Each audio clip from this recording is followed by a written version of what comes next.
Hello दोस्तों, कैसे हैं आप सब। चलिए शुरू करते हैं। हम लोग स्टार्ट कर रहे हैं आज से जितने भी चैप्टर हैं जो स्टडी मैट के अंदर चैप्टर वाइज एमसीक्यू प्रैक्टिस करेंगे आज से हम लोग। अगर आप डायरेक्टली एमसीक्यू देख रहे हैं तो एमसीक्यू आपको समझ में आने वाले नहीं हैं।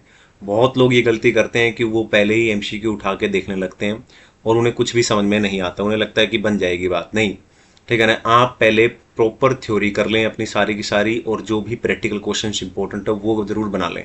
ठीक है ना। तो सारे प्रैक्टिकल क्वेश्चन इंपॉर्टेंट मैं बनवा चुका हूं, और सारी की सारी कंप्लीट थ्योरी जो स्टडी मेट की इंपॉर्टेंट है, जो एग्जाम में सबके एग्जाम में हर सब कोई कह रहे हैं कि भैया यही पेपर में आ रही है, तो वो सारी मैं करा चुका हूं। तो पहले वो सब कुछ देख लें, उसके बाद आप एमसीक्यू बनाएंगे तो आपसे एमसीक्यू बहुत ज़्यादा आसानी से बन जाएंगे। ठीक है, कोई दिक्कत नहीं है। लेकिन अगर डायरेक्टली बनाएंगे तो ऑब्वियस सी बात है, समझाने पे या बोलने पे थोड़ी बहुत चीज़ समझ में आ सकती है। ठीक है, तो लेकिन फिर भी आपको मैं यही कहूंगा कि पहले आप कॉन्सेप्ट्स की क्लियरिटी कर लें जरूर। ठीक है, तो यहाँ पे हम शुरू करते हैं चैप्टर नंबर 1 से। एमसीक्यू नंबर 1 कर रहे हैं, तो आप चैप्टर 1 निकाल लेंगे और उसका एमसीक्यू 1। मिस्टर अनिर्बैन, ठीक है ना, चीफ मैनेजमेंट अकाउंटेंट है कोई, ठीक है, and advisor to CEO of Avantha holding consider, ठीक है ना, वैल्यू प्रोपोजिशन कैनवास। अब देखो इसके ऊपर क्वेश्चन आया हुआ है ये एमसीक्यू का। अब जिसको ये नहीं आता उसको दिक्कत आएगी ही आएगी। ये इसके ऊपर मैंने प्रॉपर वीडियो बना रखा है, वैल्यू प्रोपोजिशन कैनवास क्या होता है, इसकी केस स्टडी भी दे रखी है। इवन उस केस स्टडी के अंदर जितने भी पॉइंट दे रखे हैं वो सब भी मैंने डिस्कस किए हैं, जिसमें हमने, ठीक है ना, पेन क्या होता है, गेन क्या होता है, पेन रिलीवर क्या होता है, गेन क्रिएटर क्या होता है, ये सब चीज़ें हमने पढ़ी थी। ठीक है ना। तो ये कस्टमर जॉब, ये सब चीज़ें हमने इसके अंदर देखी थी प्रॉपर बना के, और एग्जाम्पल भी दिए थे। तो मेरी यही राय है कि पहले ये चीज़ आपको आनी चाहिए। अब आप कर रहे हो तो जरूर आती होगी, है ना। तो value proposition canvas as two tools to respond to aspect, ठीक है ना, highlighted by customer profile. Customer की बात की गई। कस्टमर प्रोफाइल में 3 चीजें होती थी, कस्टमर फोकस, पेन और गेन, एनालिसिस। ठीक है ना, यू कोस्ट ट्रेनी हम वहां पे काम कर रहे हैं, रिसेंटली ज्वाइन, ठीक है ना, अवथा होल्डिंग, ठीक है ना, मिस्टर अनिर्बैन, ठीक है ना, ask to appraise the following statement to pick the correct statement. इनमें से वैल्यू प्रोपोजिशन के रिगार्डिंग है, वैल्यू प्रोपोजिशन मैप। ठीक है, और वैल्यू प्रोपोजिशन मैप में, ठीक है, क्या होता था वैल्यू प्रोपोजिशन मैप के अंदर, ठीक है ना, पेन रिलीवर और गेन क्रिएटर की हम बात करते थे। तो करेक्ट स्टेटमेंट बतानी है। तो यहाँ पे कई सारी चीजें दे रखी हैं, pain reliever and gain creator counter each other effect. Pain reliever correct बतानी है, ठीक है ना, pain reliever and gain creator are one and same thing, ये सब गलत है। ठीक है ना, और pain reliever and are different, ठीक है ना, फ्रॉम गेन क्रिएटर। ऑब्वियसली बात है, बोथ आर डिफरेंट थिंग। आपको यही बात नहीं पता होगी अगर आपने नहीं पढ़े। तो इसके ना 2 हमने डायग्राम बनाए थे, एक इधर और एक इधर। तो यहाँ पे पेन और गेन आता था, ठीक है ना, और यहाँ पर पेन रिलीवर और गेन क्रिएटर आता था। ठीक है ना, साथ में वैल्यू मैप और कस्टमर फोकस की बात करते थे हमने। ठीक है, तो यहाँ पर ये दोनों डिफरेंट है डेफिनेटली, क्योंकि हमने ये चीज पढ़ चुके हैं। वैल्यू प्रोपोजिशन कैनवास से ये क्वेश्चन है, तो कोई बड़ी बात इसमें थी नहीं। ठीक है, आगे चलते हैं, नेक्स्ट क्वेश्चन देखते हैं। ये क्वेश्चन वैल्यू प्रोपोजिशन के ऊपर ही है, वैल्यू प्रोपोजिशन मैप। ठीक है, तो मिस्टर नीलांजन, ठीक है ना, इज हायरिंग बाई अवस्था होल्डिंग, ऊपर ही जो दे रखा है, एज इंडिपेंडेंट कंसल्टेंट, ठीक है ना, for drafting of value proposition map. He suggested that ranking of the customer job, pain, gain is essential to respond them. Mr. Anirban is not convinced, ठीक है ना, with need of rank as said 3 element of the customer profile. Hence seek your help in evaluating the following 2 statement regarding the customer job, ठीक है ना, customer job, pain and gain.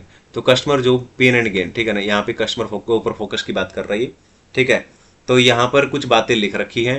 अब यहाँ पर लिख रखे है, 2 स्टेटमेंट लिख रखी है, आपको बतानी है। ठीक है, और कौन सी करेक्ट है। तो pain and gain are control by business, ये गलत है। ठीक है ना, पेन और गेन कंट्रोल नहीं कर सकता है बिजनेस। ठीक है, नहीं दोनों ही कंट्रोल नहीं किए जाते बिजनेस के द्वारा, है ना। आगे, all gain and pain are need not be respondent और एड्रेस्ड, ये भी सही है भाई। ठीक है, सारे के सारे पेन और गेन एड्रेस तो नहीं कर सकते हम लोग, तो ये स्टेटमेंट हो जाएगी, इसमें आंसर आ जाएगा ओनली 2 स्टेटमेंट इज करेक्ट। आगे चलते हैं, यहाँ पे हालांकि डिटेल दे रखी है, आप पढ़ना चाहे तो इसको पढ़ सकते हैं। ठीक है, लेकिन मैं कहूँगा वैल्यू प्रोपोजिशन कैनवास पढ़ेंगे आप पहले तो ज़्यादा अच्छा रहेगा। उसका वीडियो मैंने डाल रखा है, आप कहेंगे तो वैल्यू प्रोपोजिशन का जो जो टॉपिक इसमें आएंगे उनके वीडियो का लिंक मैं नीचे दे दूंगा। ठीक है, अदरवाइज आप प्ले लिस्ट में जाके देखेंगे, थ्योरी वाली प्ले लिस्ट खोल लेना आप, जिसके अंदर 22 सीरीज के क्वेश्चन करा रखे मैंने, क्वेश्चन नंबर 1 से लेके 22 तक। उनमें आपको वैल्यू प्रोपोजिशन का थंबनेल लगा मिलेगा, डोंट वरी, वो देख लें आप ढंग से। ठीक है, तो उसको करोगे तो फिर आपको अच्छा लगेगा। Technique of management by wondering around, ठीक है। इसका वंडरिंग अराउंड का मतलब होता है कम्युनिकेशन करना। मैनेजमेंट क्या करता है, कम्युनिकेट करता है। Is concern with which of the following leadership aspect of the management accountant, तो कम्युनिकेशन या डिसीजन मेकिंग, कम्युनिकेशन ओनली बात, ठीक है। तो क्या हो जाएगा इसमें आंसर, ओनली विद वन, ठीक है। आगे चलते हैं, यहाँ पे कुछ डिटेल दे रखी है, आप पढ़ सकते हैं इनको, ठीक है ना। ये चीजें बता रखी हूँ। मैं माता वैष्णो देवी घूमने गया था ना, तो माता वैष्णो देवी दर्शन करने गया, तो वहां पर ना RFID कार्ड लेना होता है, ठीक है। तो ये RFID कार्ड के ऊपर एक क्वेश्चन है, ठीक है ना। अब ये आपने पढ़ रखा होगा तो ये आप इसको कर सकते हो। इसके अंदर क्या होता है ना कि जो भी व्यक्ति है वो ट्रैक कर सकते हैं, जो गुड्स है या जो भी चीज़ है उसको हम ट्रैक कर सकते हैं, इसलिए RFID कार्ड दिया जाता है, ठीक है ना। तो ये इसके अंदर यही क्वेश्चन पूछ रखा है। Technology is dynamic in nature and hence significant bearing on activities that create the value for customer. Your organization is considering introduction of RFID technology breakthrough. RFID is capable to revamp, ठीक है ना, revamp which of the following primary activity, कौन सी primary activity, primary activity याद होंगी आपको, ये question भी 2 number का आ जाता है, ठीक है ना। अब देखो आपको प्राइमरी एक्टिविटी तो पता ही होना चाहिए, इनबाउंड लॉजिस्टिक, ठीक है ना, ऑपरेशन, ठीक है ना, उसके बाद आउटबाउंड लॉजिस्टिक, ठीक है ना, और उसके बाद मार्केटिंग एंड सेल्स, ठीक है ना, एंड सर्विसेज, ठीक है ना, ठीक है, आफ्टर सेल सर्विस याद होगा आपको, है ना। ओके, अब इसके बाद हम चलते हैं यहाँ पे, तो ये पूछ रखा है प्राइमरी एक्टिविटीज के अंदर बताओ RFID कार्ड, तो ये देखो आपने पढ़ रखा होगा ना तभी बना सकते हो आप, तो यहाँ पे लिख रखा है क्लियरली, ठीक है ना, क्या कि यहाँ पे पूरा पढ़ोगे अगर आप, यहाँ पूरा पढ़ सकते हो यहाँ पे, ठीक है ना, पूरा दे रखा है। An RFID consist of a tiny radio transponder, ठीक है ना, क्या है इसके अंदर, एक रेडियो ट्रांसपोंडर होता है, ठीक है ना, ये रेडियो रिसीवर होता है, ट्रांसमीटर होता है, can be use to track the item, यानी हम लोगों को ट्रैक करने के लिए वो दिया जाता है, ठीक है ना। इट इज, ठीक है, क्या है ये, पॉजिटिवली इन्फ्लुएंस होता है। 2 चीजें देखो ये लिख रखा है, इनबाउंड एंड आउटबाउंड लॉजिस्टिक, बस ये पढ़ रखी है लाइन तो MCQ बन जाएगा। तो यहाँ लिख रखा है inbound logistic, outbound logistic, answer बन गया, बात खत्म, आगे पढ़ने की जरूरत है ही नहीं, 1 और 2, ठीक है ना। इस तरीके से पढ़ी हुई है चीज तो MCQ बन जाएगा। अब ये क्या है, ये बिजनेस मॉडल मैंने एक क्वेश्चन करा रखा है, आप थ्योरी वाली प्लेलिस्ट में जाके देख सकते हैं, बिजनेस मॉडल करके मैंने एक क्वेश्चन कराया, very very very very important question, ठीक है।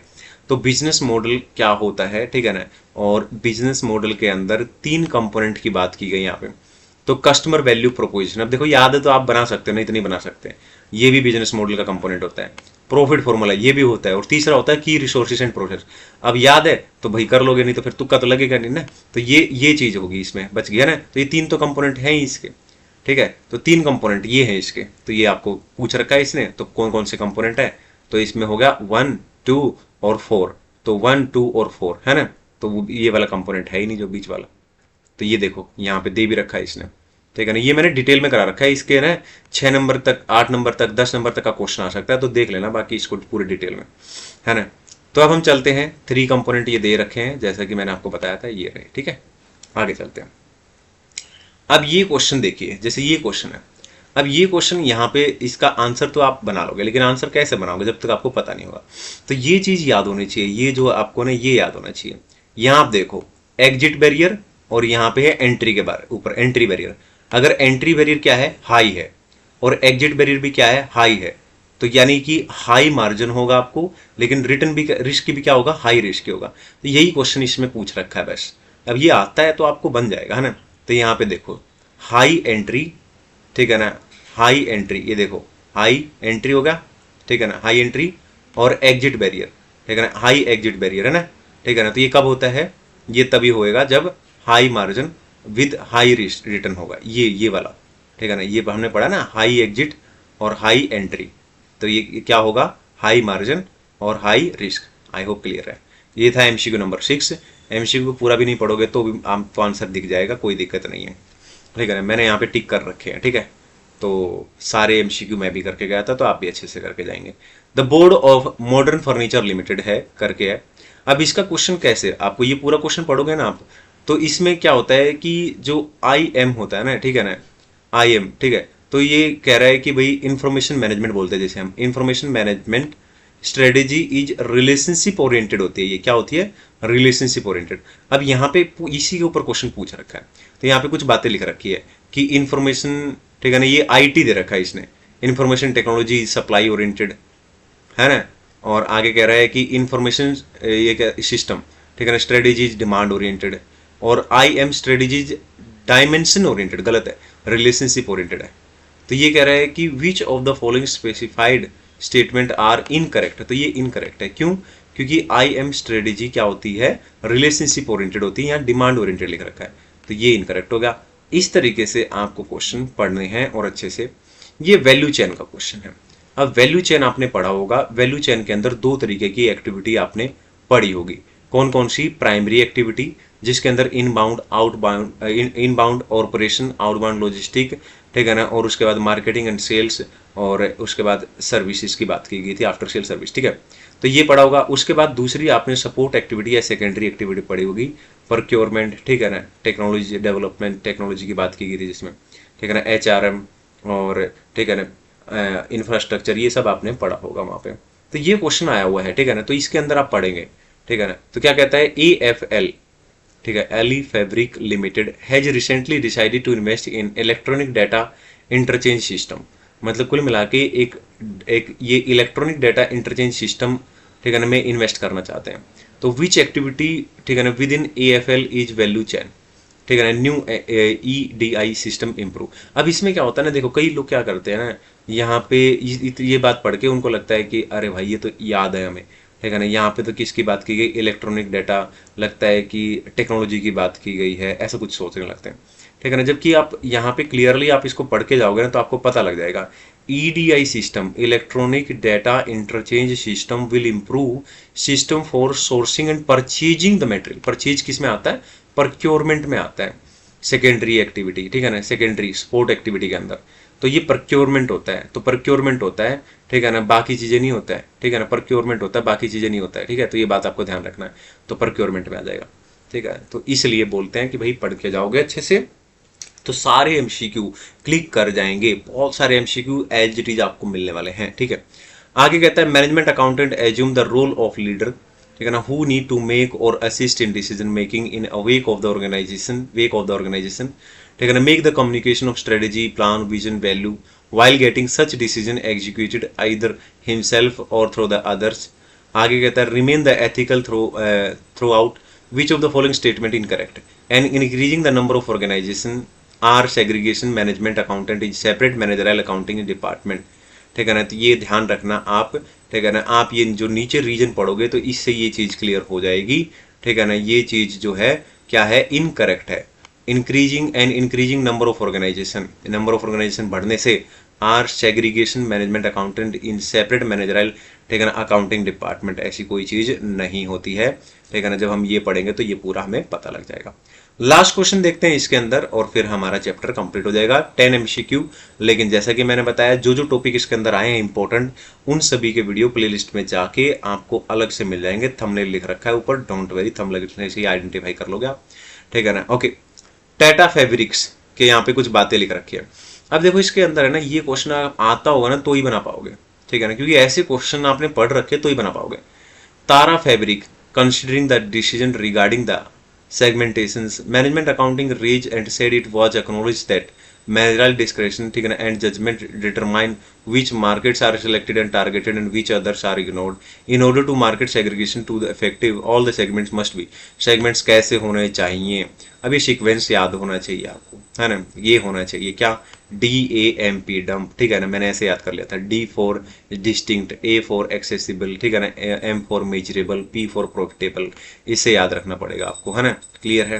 तो ये याद रखोगे तभी काम चलेगा, क्योंकि यही चीज है भाई, ठीक है, पढ़ के जाएंगे तो डायरेक्ट क्लिक करेगा और डायरेक्ट आंसर बन जाएगा, ठीक है। तो आज के लिए इतना ही, जरूर हर एक चीज आपको पढ़ के जाएं ताकि MCQ जब आप पढ़ो तो आपको टाइम भी ना लगे, ठीक है। जब कुछ लोग कहते होंगे ना कि 1.5 घंटे 2 घंटे में पेपर होगा, वो इसलिए हो जाता है क्योंकि हम जब पढ़ के जाते हैं तो वहाँ हमें पूरा क्वेश्चन तो पढ़ने की जरूरत भी नहीं होती, हमें तुरंत चीज क्लिक कर जाती है कि अच्छा ये चीज ये तो हमने पढ़ी हुई है, देखी हुई लग रही है, इतना ही काफी होता है MCQ में। आज के लिए इतना ही, वीडियो को लाइक करें, चैनल को सब्सक्राइब करें।